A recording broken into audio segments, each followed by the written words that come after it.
నమస్తే, welcome to వాయిన్ news. Mahabubnagar జిల్లాలో ప్రతిష్టాత్మక ప్రాజెక్టు ఏర్పాటుకు సన్నాహాలు జరుగుతున్నాయి. దేవరకద్ర నియోజకవర్గంలో బ్రహ్మోస్ క్షిపణి తయారీ యూనిట్ ఏర్పాటుకు అవకాశాలను పరిశీలిస్తున్నారు. ఇదే గనక జరిగితే ఉపాధి అవకాశాలతో పాటు ఈ ప్రాంతం శరవేగంగా అభివృద్ధి చెందే అవకాశం ఉంటుంది.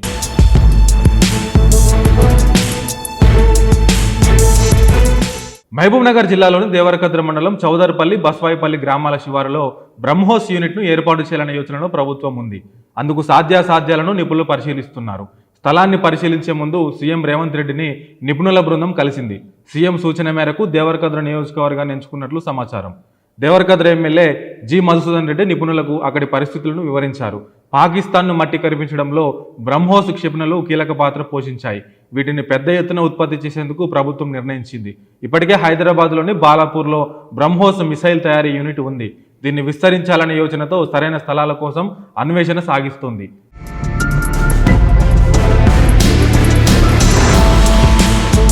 చౌదర్పల్లి, బస్వాయిపల్లి శివారులో సుమారు 400 ఎకరాల ప్రభుత్వ భూమి ఉంది. డిఆర్డిఎల్ శాస్త్రవేత్తలు, నిపుణులు ఈ భూములు సందర్శించారు. బ్రహ్మోస్ యూనిట్ ఏర్పాటుకు సుమారు 200 నుంచి 300 ఎకరాల భూమి అవసరం ఉంటుంది. హైదరాబాద్ బెంగళూరు డిఫెన్స్ కారిడార్గా ఏర్పాటు చేయాలనే ప్రణాళిక ఎప్పటి నుంచో ఉంది. గతంలో రాష్ట్రానికి 2వ యూనిట్ ఏర్పాటు అవకాశం వచ్చినా చివరి నిమిషంలో ఉత్తరప్రదేశ్కు తరలిపోయింది. ఈసారి చేజార్చుకోకుండా హైదరాబాద్ బెంగళూరు డిఫెన్స్ కారిడార్కు అనుబంధంగా దేవరకద్ర ప్రాంతాన్ని ఎంచుకున్నారు. బ్రహ్మోస్ యూనిట్ ఏర్పాటుకు దేవరకద్ర ప్రాంతం అనువుగా ఉన్నట్లు నిపుణులు సంతృప్తి వ్యక్తం చేశారు. బ్రహ్మోస్ యూనిట్ ఏర్పాటుతో డిఫెన్స్ కారిడార్కు కూడా అడుగులు పడతాయి. జాతీయ రహదారి 167, హైదరాబాద్ బెంగళూరు జాతీయ రహదారి 44 మధ్యలో ఉండటం రవాణా పరంగా ఇదెంతో అనుకూలం.